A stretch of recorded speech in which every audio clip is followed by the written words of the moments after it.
Selamat siang pemirsa, Breaking News UBSI TV hadir kembali menjumpai Anda.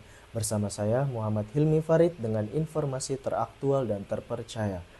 Pada 2021 silam, wacana dari Menteri Pendidikan dan Kebudayaan Mendikbud Nadiem Makarim dalam menyatakan penghapusan penyelenggaraan ujian nasional UN ini didukung oleh Ketua Komisi 10 DPR Syaiful Huda. Sejak awal kita dukung kebijakan itu, tinggal langkah apa saja yang harus disiapkan untuk menuju perubahan ini, ujar Syaiful Huda. Syaiful juga menilai UN sudah tidak relevan untuk dipertahankan, karena seringkali membuat peserta didik dan guru merasa tertekan. Di sisi lain, Ketua Komisi 10 DPR Hetifah Syaifuddin juga menyampaikan dukungannya terhadap pengkajian kembali oleh Menteri Pendidikan Dasar dan Menengah Mendikdasmen Abdul Mukhti terkait penerapan kembali UN. Hetifah menganggap bahwa UN dapat dimanfaatkan untuk memetakan kualitas pendidikan di seluruh Indonesia. Hetifah menjelaskan bahwa UN dapat menjadi alat untuk mendapatkan data nasional yang digunakan untuk membandingkan kondisi dan hasil belajar antara daerah.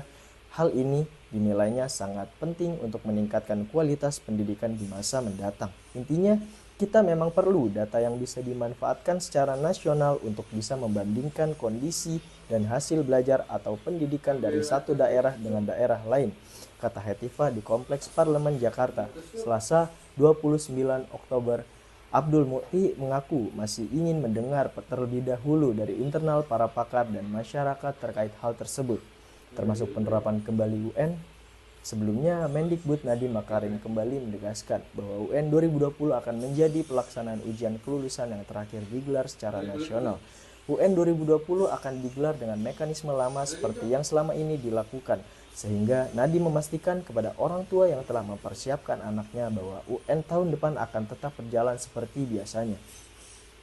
Penggantian UN ini akan berfokus pada penilaian kompetensi minimum dan survei karakter sebagai bagian dari program Merdeka Belajar yang telah direncanakan. Dengan ini, Nadiem berharap pendidikan di Indonesia dapat berfokus pada pengembangan kemampuan yang lebih sesuai dengan kebutuhan nyata di lapangan. Meski demikian, Hetifah menyoroti pentingnya pelaksanaan UN yang lebih terkontrol agar tidak menjadi beban bagi siswa dan orang tua. Menurutnya, pada masa lalu terjadi banyak kecurangan ketika UN menjadi alat utama untuk menentukan kelulusan atau pendaftaran ke jenjang pendidikan yang lebih tinggi. Ia berharap jika sistem UN akan kembali diterapkan, Mendikdasmen perlu memberikan penjelasan yang jelas tentang fungsi dan tujuan UN tersebut. Setiap kebijakan pasti memiliki kelemahan, maka perlu pertimbangan yang matang dalam pelaksanaannya, tambahnya.